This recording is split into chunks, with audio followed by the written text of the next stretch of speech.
Grabación. Bien. Entonces, un pequeño recuerdo, lo último que alcanzamos a ver antes del corte, antes de la última evaluación en todo, fue empezar a definir funciones. De hecho, la tarea 2 contuvo un poco de esa información.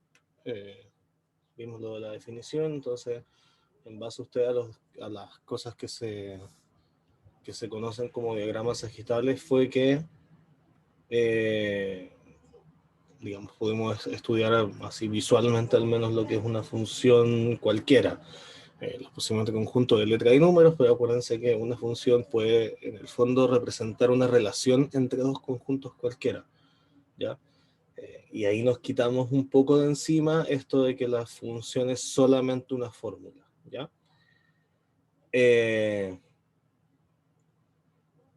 Eso. Entonces,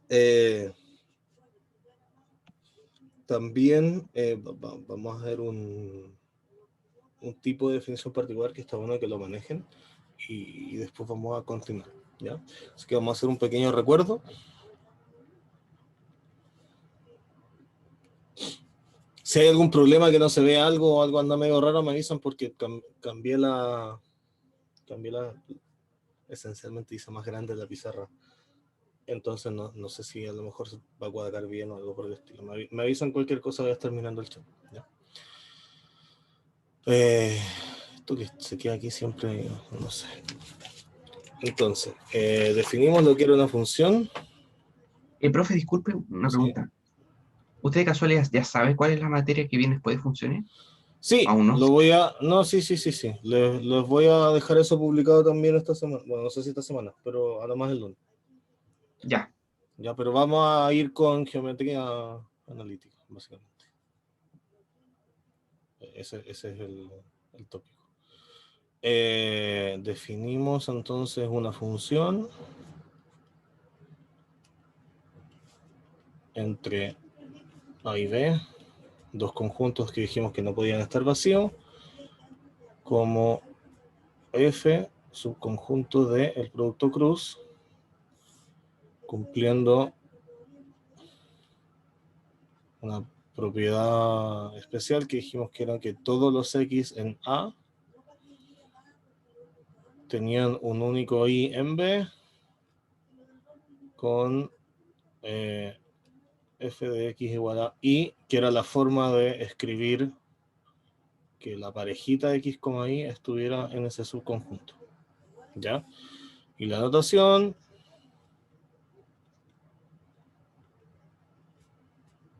será F dos puntos A, B. Entonces también de acá sacamos que lo importante era que una función tiene tres características.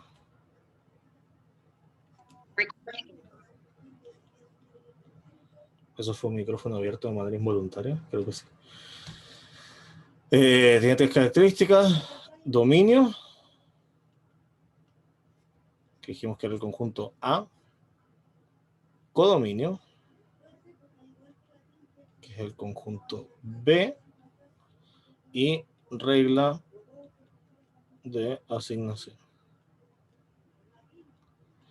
Ya lo que típicamente cuando estemos con funciones que tomen numeritos, esto va a ser un caso A y B numeritos.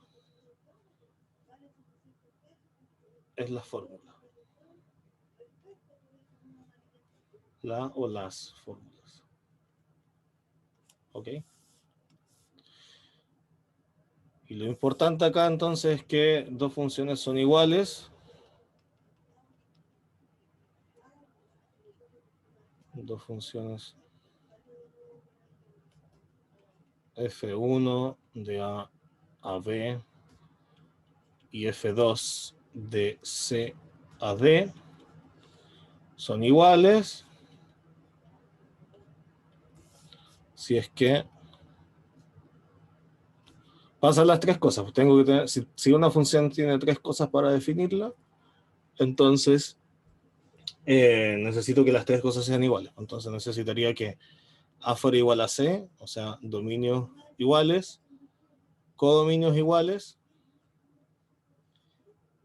y que cualquier elemento que yo tome en el dominio, que si ya supuse que era igual, da lo mismo si pongo A o C,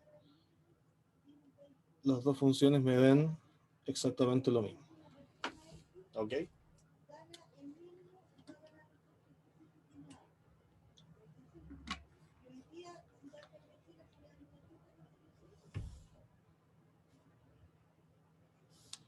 Por algún motivo pensé que no estaba grabando.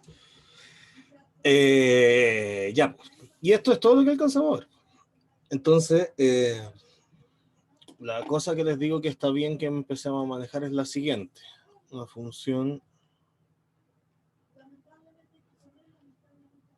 definida por tramos o partes.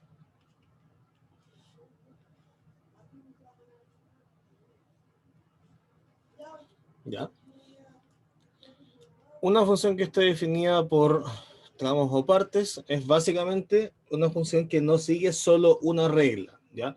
Igual tiene que cumplir la regla de ser función, o sea que un elemento X siempre va a tener solo una imagen, un valor de función, ¿ya? Pero lo que puede pasar es que en verdad esa regla no sea una, digamos, no sea la misma para todos los valores, ¿ya?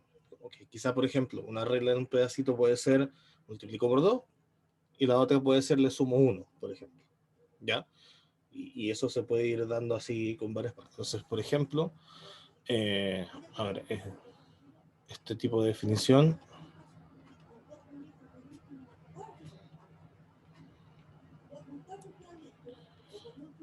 agrupa en el fondo dos o más reglas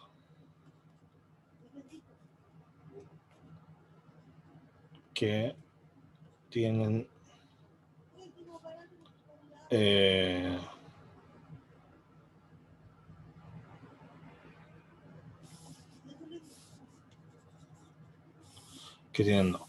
que se usan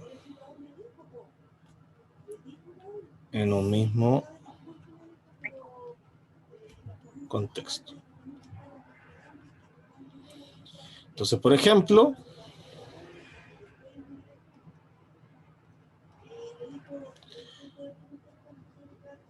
y es un ejemplo genérico, después voy a poner uno concreto, pero si yo tengo una función f1 que va de A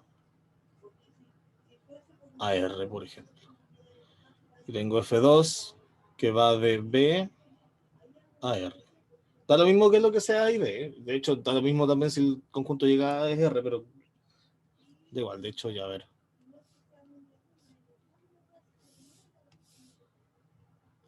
Si lo vamos a poner genérico, pongamos que son dos conjuntos cualquiera, pueden ser iguales, pueden ser distintos. La función definida por partes en este caso podría ser, de nuevo un ejemplo,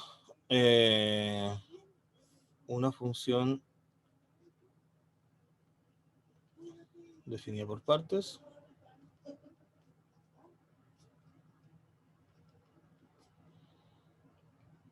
Sería, por ejemplo,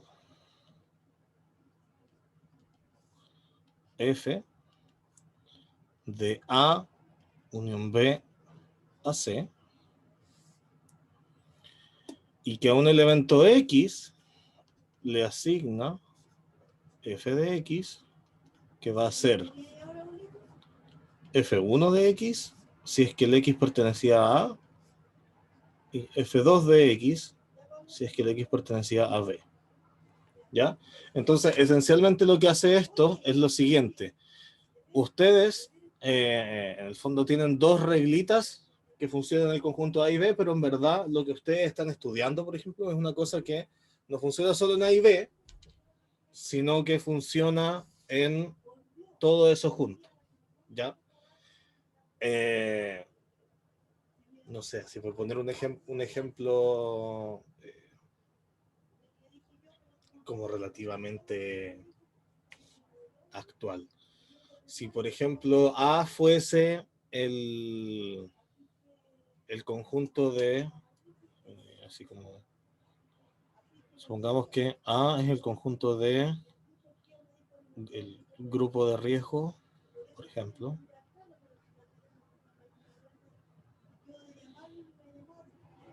del COVID. O sea, por ejemplo, enfermedades crónicas,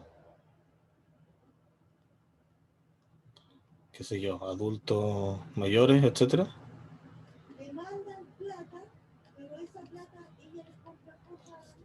Y B fuese el conjunto del resto, digamos. Nosotros, o lo que nos han dicho un montón de veces, es que el riesgo de estos dos grupos es distinto, ¿no? Entonces, y además cada persona en concreto va a tener cierta combinación de enfermedades, entonces el riesgo también va a depender de las personas.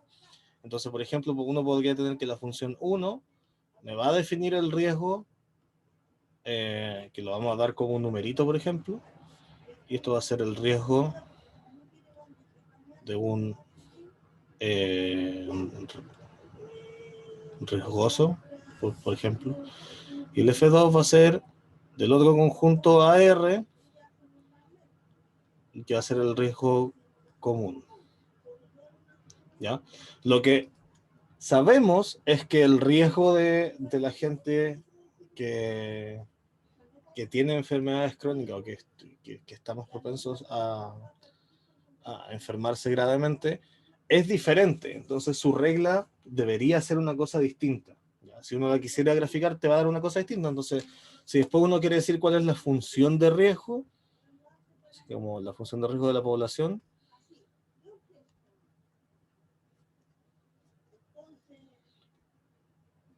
por ejemplo, imagínense que lo que le mira es la edad, la altura, el peso, qué sé yo, si es que está vacunado o no, etcétera. Va a ser una función grande que va a ir de la población, y dijimos que era un numerito real, y que lo que va a tomar es a la persona, y lo que le va a asignar va a ser f de la persona, que depende de si esta persona era del grupo de riesgo, y si no era del grupo de riesgo, lo que le calcula es de otra forma. ¿Ya?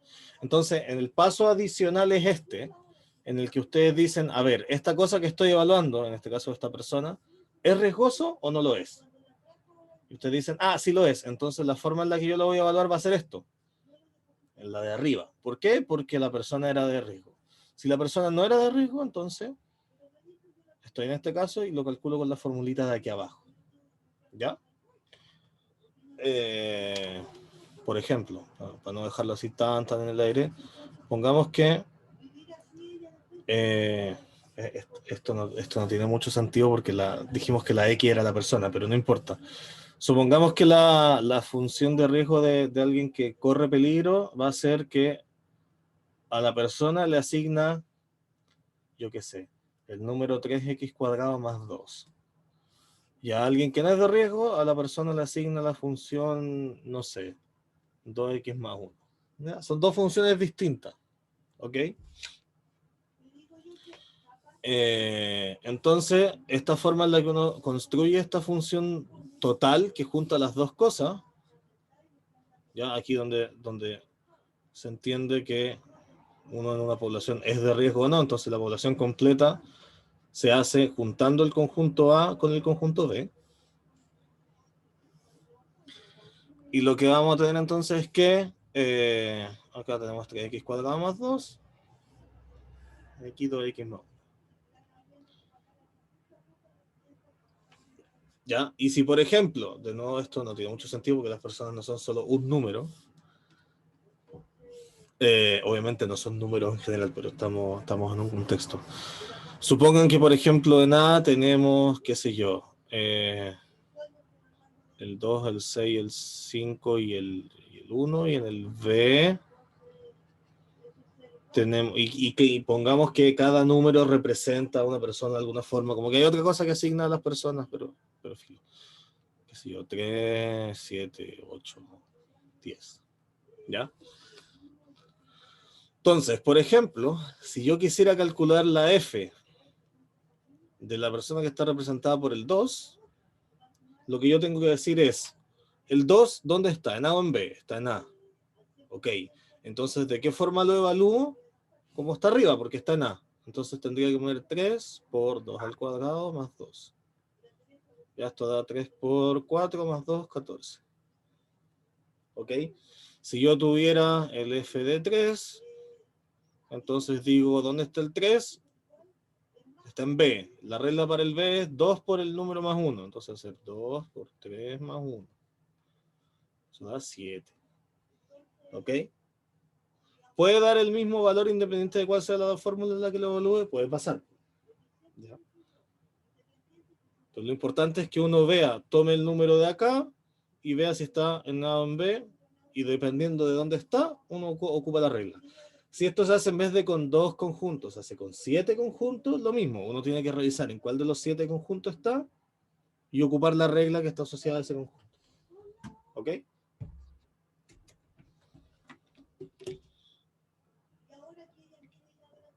Entonces, Profe, eso ¿sí? sería solamente con los que están dentro del conjunto, ¿cierto? Entonces, si sale un 4 no se podría hacer con ninguna de las dos Claro, fórmulas. porque no estaría en el conjunto total.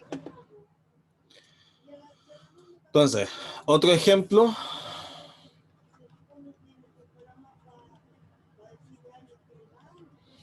La función valor absoluto. Después la vamos a revisar con calma esta función, pero ¿le suena la función valor absoluto? ¿O módulo? ¿O largo? ¿Lo han escuchado alguna vez?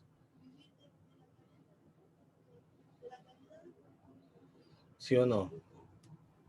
No, profe. ¿No? ¿Y el resto? Acuérdense que tienen un botoncito con el que pueden poner sí o no. Es hacer un clic, se les da lata escribir la S y la I, o la N y la O. Ya, la función valor absoluto, no. Un no. Un no y muchas abstenciones. Ok.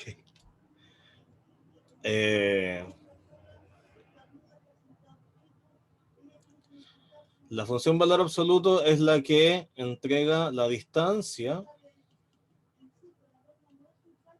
entre un número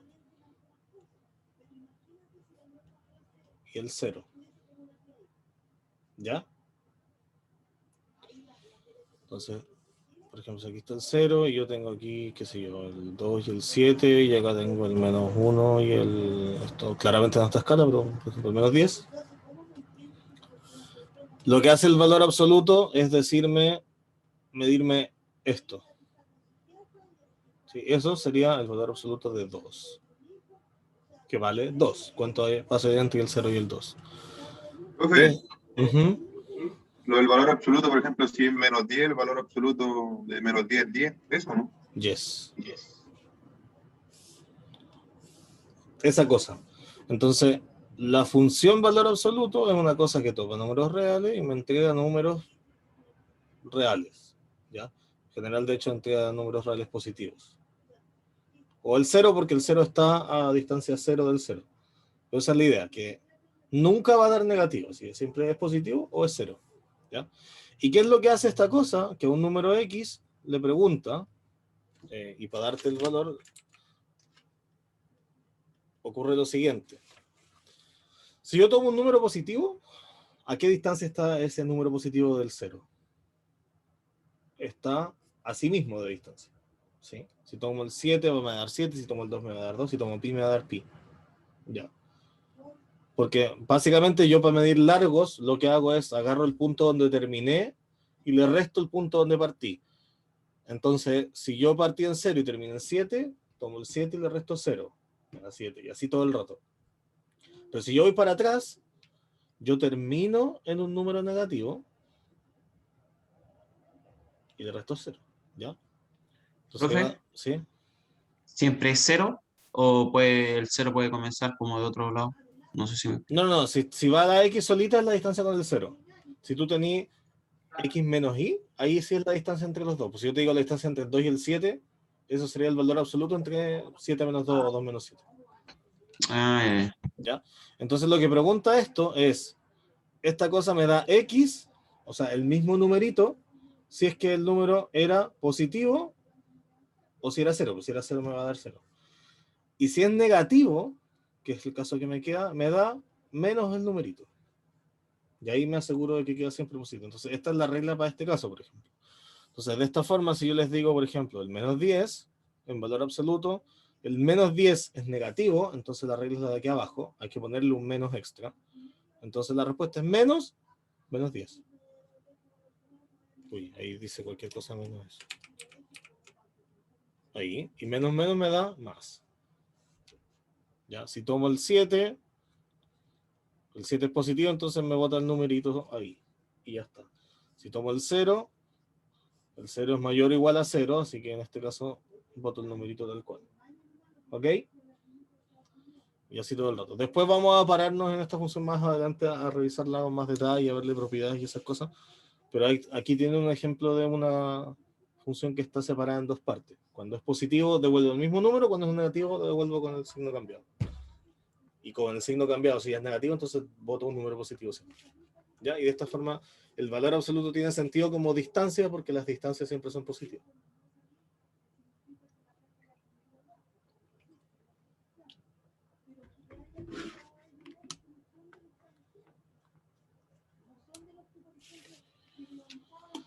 Ya.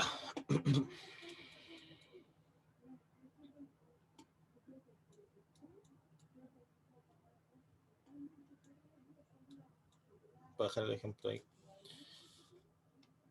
para que lo puedan copiar si quieren. Entonces, después vimos, revisamos también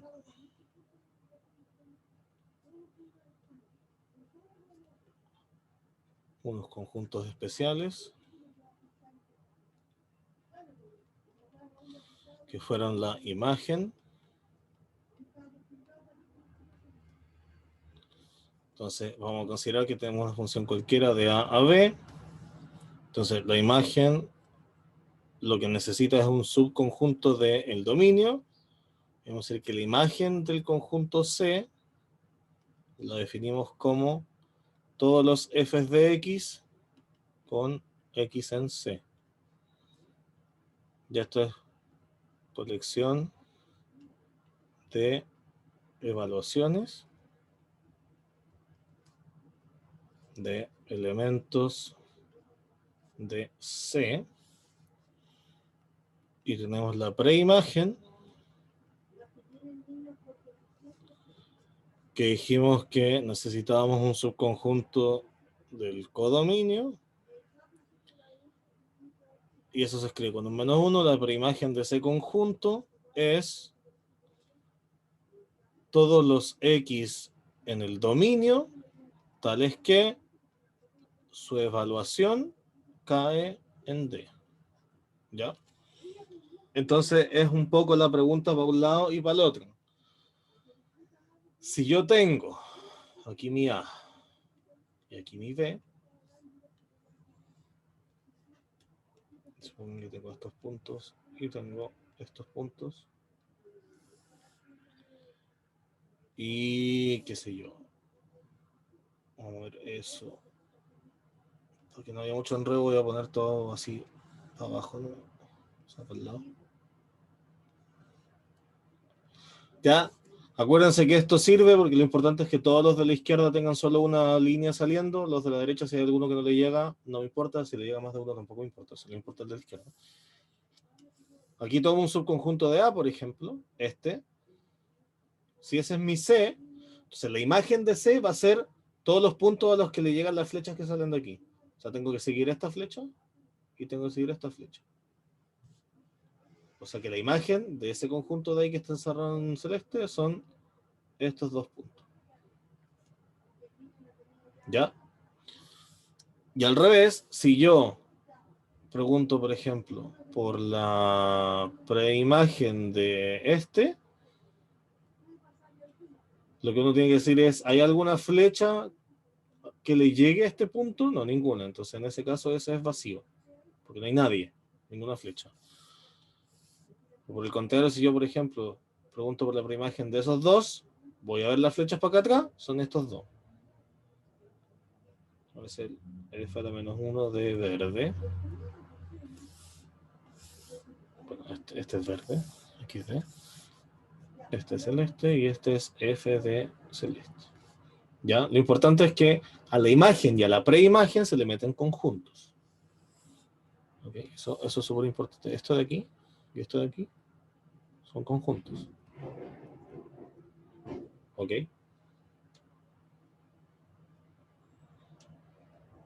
Y lo que me entrega también son conjuntos. Esto de aquí es un conjunto y esto de aquí también es un conjunto. Y le pusimos un nombre, la imagen de todo el dominio.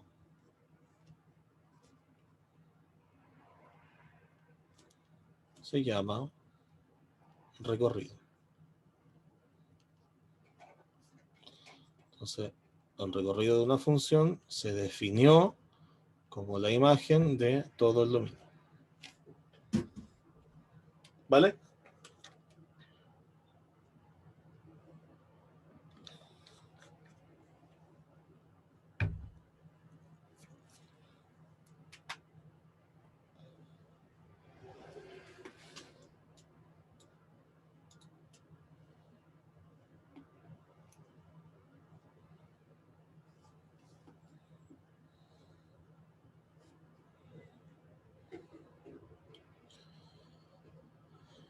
Entonces, lo que viene ahora son un par de propiedades que son útiles.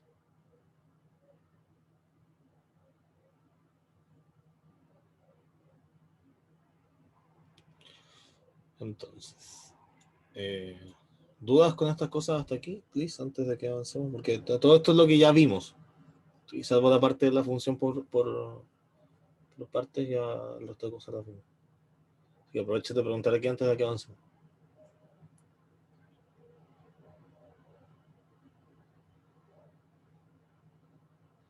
¿Sí o no? No, ya, ok. No. Ok. Pero igual si surge alguna otra cosa, me avisa. Ya, pues. Entonces,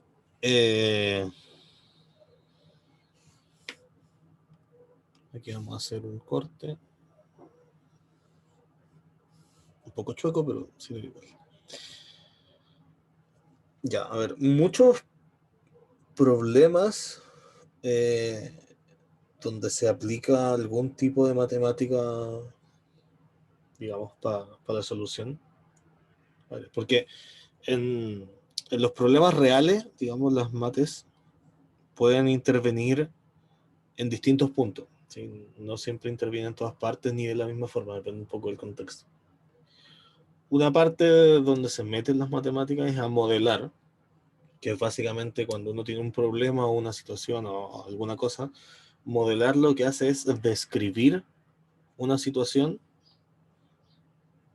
con alguna formulación matemática basada en algunos supuestos.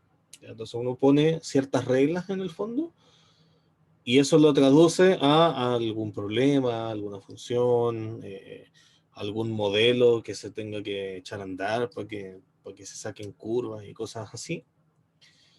O el modelo ya existe y uno tiene en el fondo que rellenar datos y obtener un resultado con eso. Entonces de repente es modelar, que es un poco más de tener una situación y traspasar las reglas matemáticas, y otro es que es, y la otra punta del extremo es cuando uno tiene ya el problema y uno mete datos y resuelve. ¿Ya? Y la inmensa mayoría de estas cosas que resuelven, aunque no siempre está explícito que lo es, casi siempre se resuelven resolviendo una ecuación, ¿ya? Directa o indirectamente. Si cuando ustedes, por ejemplo, tienen un gráfico y en un programa le ponen que les busque el mínimo, eso, buscar el mínimo se traduce a resolver una ecuación, ¿ya? De repente, buscar los mejores parámetros para ajustar una curva, por ejemplo, para sacar conclusiones de una observación de una población, se traduce en resolver una ecuación, ¿ya? la inmensa mayoría, yo tengo entendido que en verdad son casi todos los problemas que tienen que ver con obtener una respuesta de algún tipo, se reducen a resolver una ecuación. ¿Ya? Y las ecuaciones siempre involucran a algún tipo de función. ¿Sí? Nosotros vamos a partir con las más básicas para que ustedes, digamos, se vayan soltando, pero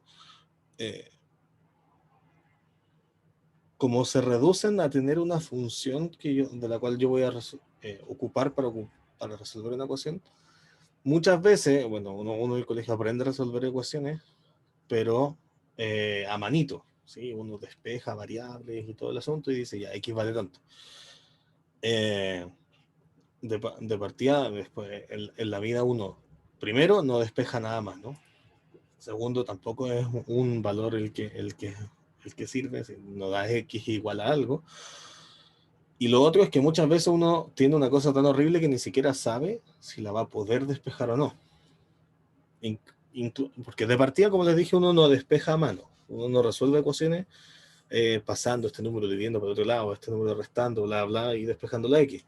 Eso uno no lo hace. Eso lo hace un computador con alguna cosa que alguien ya programó, usando algún tipo de resolución, o uno programa una cosa, una planilla en Excel, bla, bla, y cosas para que te dé una respuesta. El punto es que a veces uno no sabe si va a poder resolver esos problemas, ¿ya? Y imagínense que uno podría, digamos, tener una planilla o un programita que resuelva una ecuación y dedicarle un rato a resolverla, pero está pasando el camión de la basura afuera, creo. Si no es el camión de la basura, es el que está regando las plantas. Ya, ahí se dejó de escuchar. Voy de nuevo. Uno le puede dedicar un tiempo de computación a resolver una cosa en su computador porque uno está tranquilo, está resolviendo sus problemas y ya está. Pero, por ejemplo, si algún día le llegase a tocar la necesidad de estar en un problema súper importante en el que de verdad tienen que buscar los factores para hacer el ajuste de unos datos, que en verdad es un modelo súper complejo y etcétera, etcétera, y tienen que ocupar ya no un computador, sino un supercomputador para hacerlo. Cada segundo que ustedes ocupen un computador así súper super cool es muy caro, es absurdamente caro. Entonces, ustedes no pueden ir con un problema que no saben si el computador va a ser capaz de resolverlo o no. ¿Ya? Por ejemplo, cuando ustedes vieron ecuaciones cuadráticas, por ejemplo, y uno tiene parabolitas así, ¿no? Y si supongan que aquí está el cero, si yo les pido que busquen cuando este dibujo toca el cero, ustedes lo ven del dibujo y dicen, no lo toca. Fin. Pero un computador no puede ver el dibujo de una función y decir, no, esto no tiene cero. ¿Ok? Tiene algunas reglas para revisar algunas cosas, pero no siempre va a poder. Y en general, lo que se dice de los computadores son un tonto rápido. Pero son tontos. Si tú le pasas un problema que no tiene solución, el computador igual lo va a intentar resolver. Y si no tiene solución, el computador va a estar hasta el infinito intentando resolverlo y no lo va a poder hacer. ¿Ok? Y como les digo, si cada segundo de usar un computador es súper caro y ustedes le pasan un problema que no tiene solución, van a estar desperdiciando mucha plata. ¿Ok? Entonces, ¿de qué sirve empezar a saber cómo se comportan las funciones? Es que con esas herramientas y con unas herramientas un poco más avanzadas, obviamente, después uno lo va comprobando y de hecho esto mismo es lo que le ha puesto a muchos solvers la capacidad de revisarse a sí mismo, incluso diciendo ya, ok, el usuario no siempre va a cachar lo que está pasando, entonces voy a revisarlo yo igual por si acaso. Todas esas cosas se han ido implementando o descubriendo gracias a conocer cómo se comportan las funciones. ¿Ya? Entonces esa es como un poco la importancia en el fondo, que ustedes se puedan dar cuenta de que algo está roto antes de ver que se rompió. ¿Ya? Entonces si ustedes se están enfrentando a una cosa que no cuadra, por ejemplo, que les da, yo qué sé, una cosa, número de personas, les da un número de personas negativa, ustedes deberían decir, chuta, que hay algo mal que pasó y empiezan a revisar, aquí está el problema porque pasó tal cosa. ¿Ok? Ese es un poco el objetivo de empezar a manejar estos conceptos. ¿Ya? Entonces, en particular, como les dije, esto siempre se termina traduciendo a algún tipo de ecuación. Entonces lo vamos a dejar explícito aquí. Las funciones en muchos casos resultan relevantes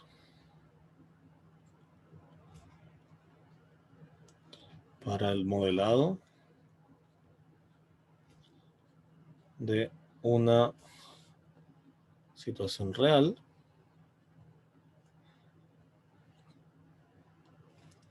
Sin embargo,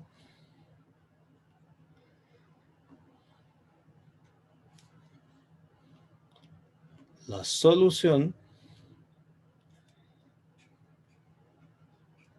de muchos problemas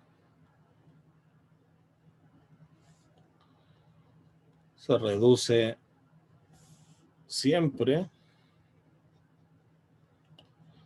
a resolver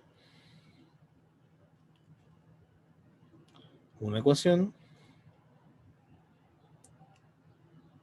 del estilo f de x igual a y. ¿Ya? Obviamente digo del estilo porque, insisto, la x no tiene por qué ser un número, puede ser una serie muy grande de números, la y puede ser cualquier cosa, entonces, porque mantengamos las proporciones, no vamos a llegar a ver esas cosas raras. En general tampoco se llega a ver en ninguna parte cosas demasiado extrañas, pero la función puede ser, como yo les dije, las funciones pueden ser cualquier cosa, entonces estas relaciones pueden estar relacionando cositas más complicadas que números, ¿ya? Pero la idea en general siempre es la misma. Así que resulta crucial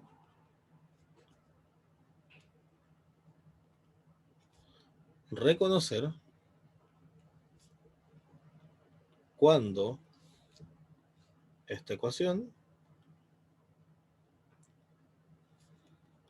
tiene o no tiene solución. Del mismo modo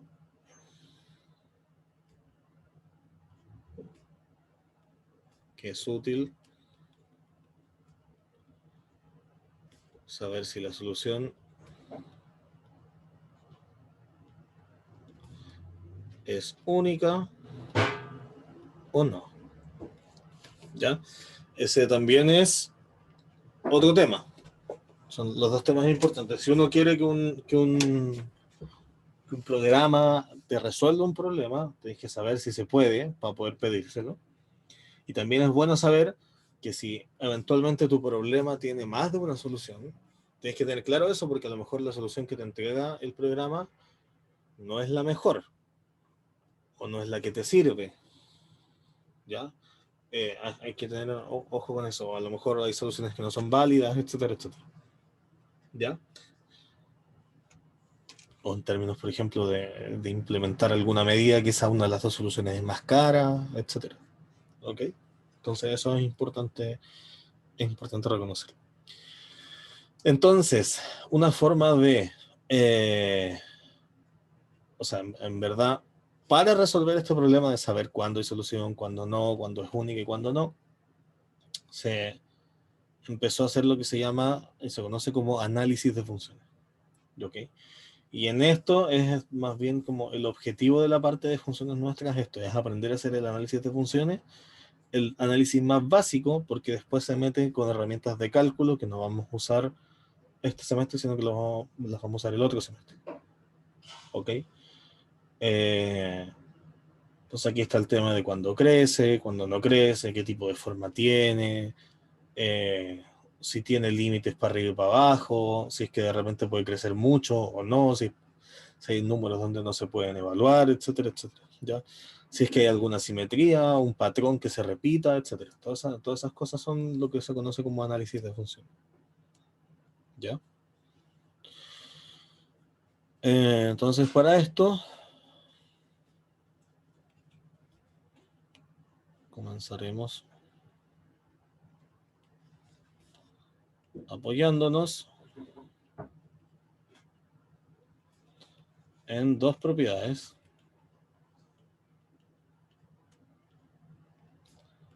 esenciales.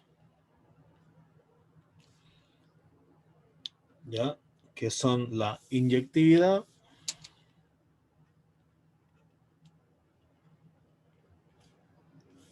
y la sobreyectividad.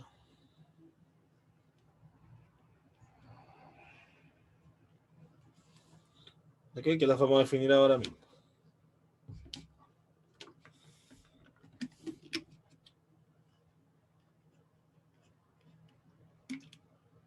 Entonces, como todo tema nuevo, parte con definiciones. Y las definiciones siempre parten con los ingredientes de la función. Entonces, si f de a b es una función,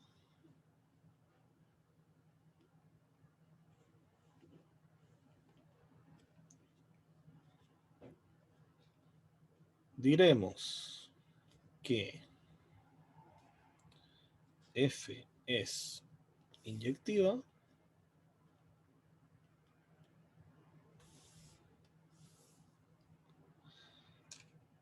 si es que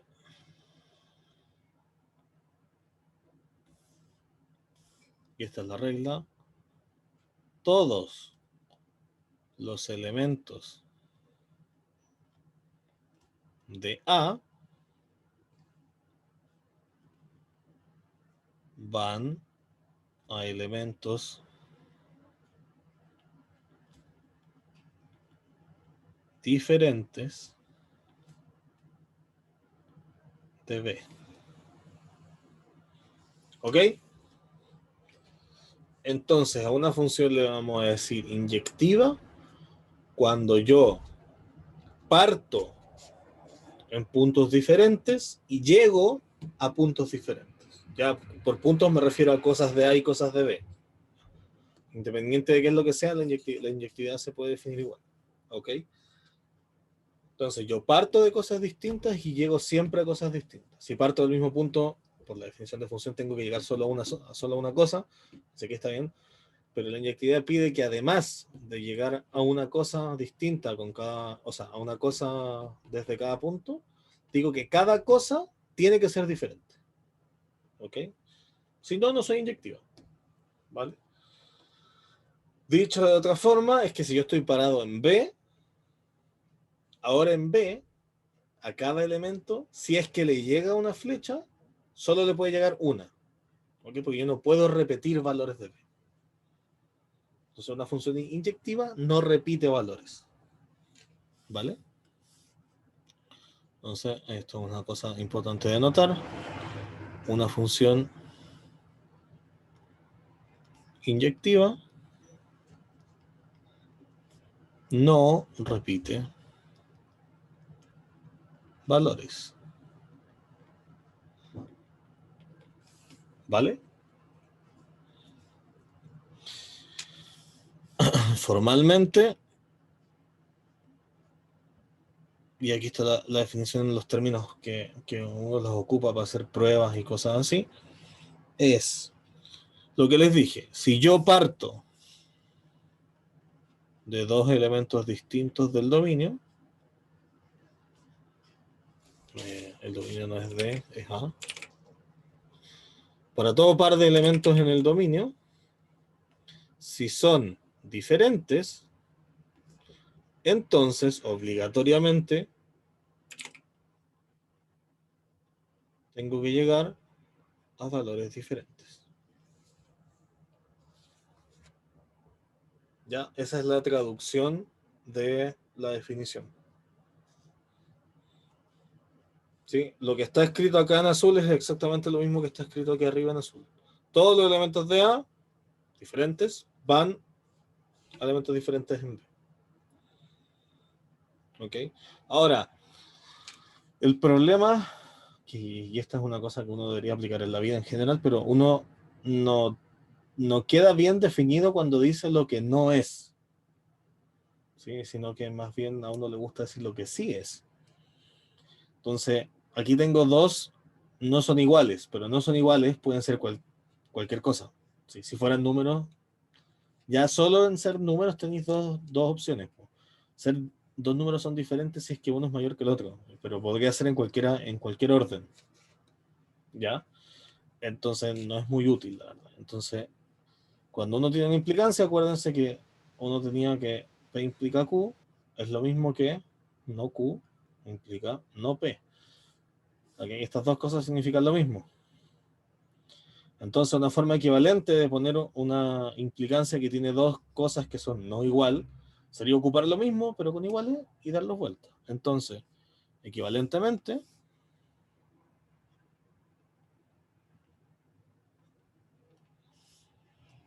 y esta es la que es más útil de las dos son útiles, pero esta resulta bastante más útil, es que si yo llegué a valer lo mismo, la única forma es que en verdad haya partido de lo mismo. ¿Ya? Y eso es simplemente usar esta idea que está aquí. ¿Ok? Que si yo tengo cosas con a un lado, las puedo dar vuelta y negarlas. Y la negación de ser diferente es ser igual. ¿Ok? Así que eso es inyectividad. La inyectividad es la propiedad que me dice que yo no repito valores. ¿Cómo no repito valores? Parto de puntos distintos y llego a puntos distintos. O parto de puntos iguales. O sea, si llegué a puntos iguales, es porque partí de puntos iguales. Las dos cosas significan exactamente lo mismo. ¿Ya? Y la frase que se pueden quedar a cada parte de no repite valores es que solo hay una manera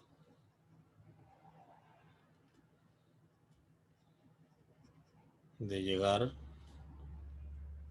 a un valor en B si es que la hay. Ya, porque podría no haber. Esto parte del supuesto de que estoy llegando a algo. Sí, pero sí, acuérdense que en el conjunto B podría no llegar. La otra propiedad es la siguiente. Diremos que F es sobreyectiva. También se conoce como epiyectiva. ¿Ya? Por si se lo encuentran con ese nombre en alguna otra parte. Cuando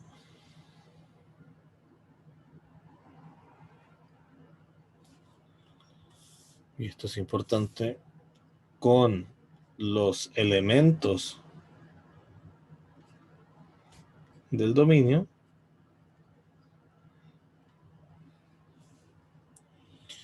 puedo llegar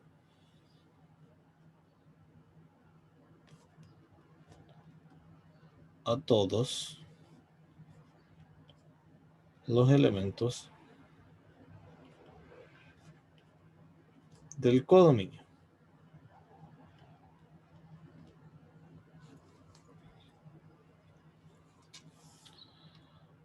¿Ya? Entonces, la primera propiedad dice, si es que llego, llego de una forma, y la segunda propiedad dice, siempre llego. ¿Ok? Es decir, cuando el recorrido de la función, acuérdense que esto era la imagen de todo el dominio, es todo B.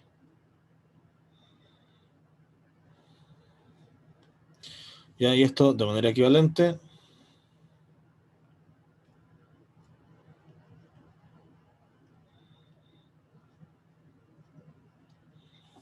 vamos a traducir ahora lo que está escrito en azul, es todos los elementos de B tienen un X en A, tal que f de X igual a Y.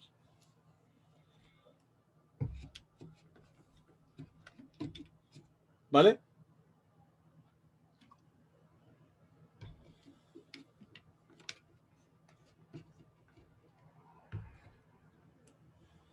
Entonces aquí dice, todos los elementos de B tienen a alguien en el dominio, eso es lo importante, que me funciona. Y la frase, para ser coherente con lo de arriba, es siempre hay al menos una forma de llegar a I, cualquiera sea.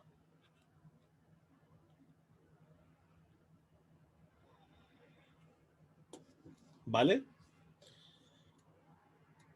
Entonces, de nuevo, inyectividad dice, si se puede llegar, se llega solo de una forma. La sobreyectividad dice, siempre puedo llegar al menos de una forma. Si lo traducen a una ecuación, lo primero dice, si es que tengo solución, tengo solo una. Y lo segundo dice, siempre tengo solución. Si yo junto las dos, entonces digo, cualquier ecuación que ponga, siempre tiene una única solución.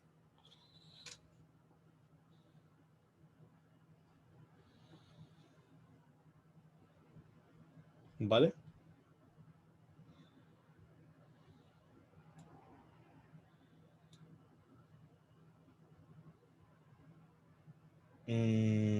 No, Martina, no va a recreo porque tengo que decir una cosa más y vamos a terminar. Así que no va a haber receso. Básicamente porque vamos a terminar luego. ¿Ya? Entonces repito la idea. Si lo traducimos a ecuaciones, la primera relación dice, si yo pongo f de x vale algún valor, si es que encuentro solución, va a haber solo uno, porque solo tengo una forma de llegar a ese valor. Y la segunda dice, yo puedo poner cualquier cosa como valor y siempre voy a llegar. Cuando yo junto las dos, digo, siempre llego a cualquier valor de una sola forma. Y esa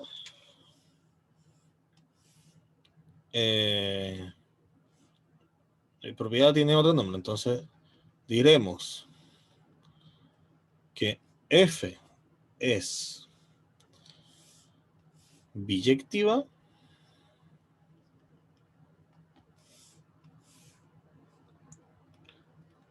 si es que es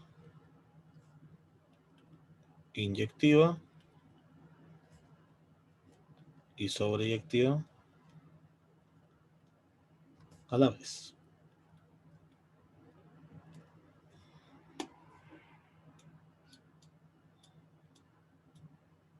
¿Ya? Y la traducción de esto importante que les dije como a nivel de ecuaciones es esta siguiente propiedad. F es biyectiva si y solo si, porque eso que dije hay que probarlo, para todo I en B existe un único X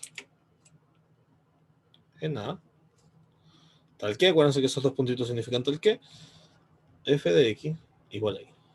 ¿Ya? Y entonces esta propiedad que está aquí es la que nos garantiza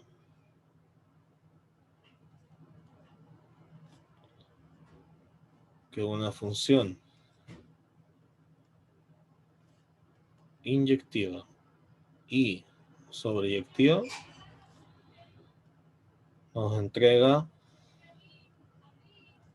siempre una solución única a f de x igual a y.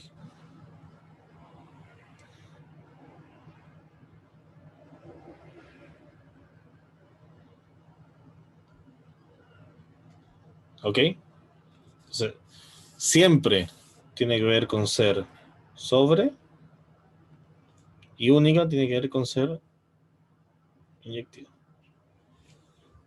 ¿Vale?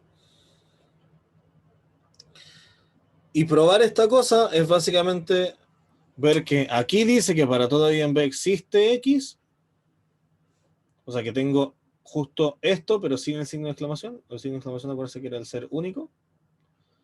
Y el único viene de que si llegasen a ser distintos, la propiedad de arriba dice que si llegué de dos formas distintas, en verdad me es mentira, llegué de una sola forma. Y ahí es donde se juntan las dos y da la... Entonces la demostración, unir las definiciones.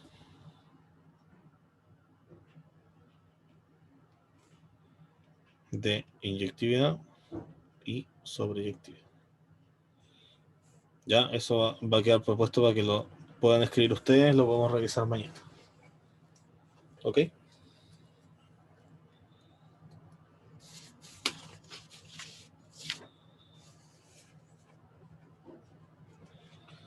¿Dudas?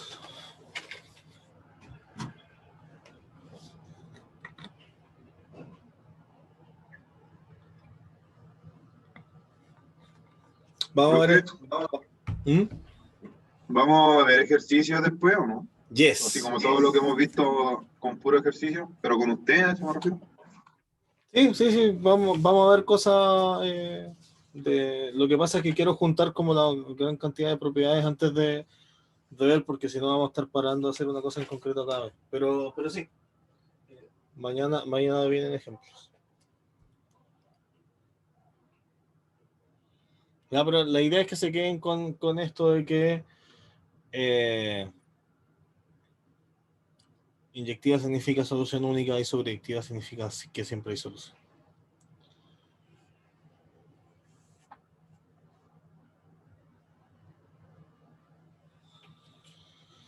Vale. Si no hay más dudas, entonces hemos terminado y ya pueden proceder a la retiración.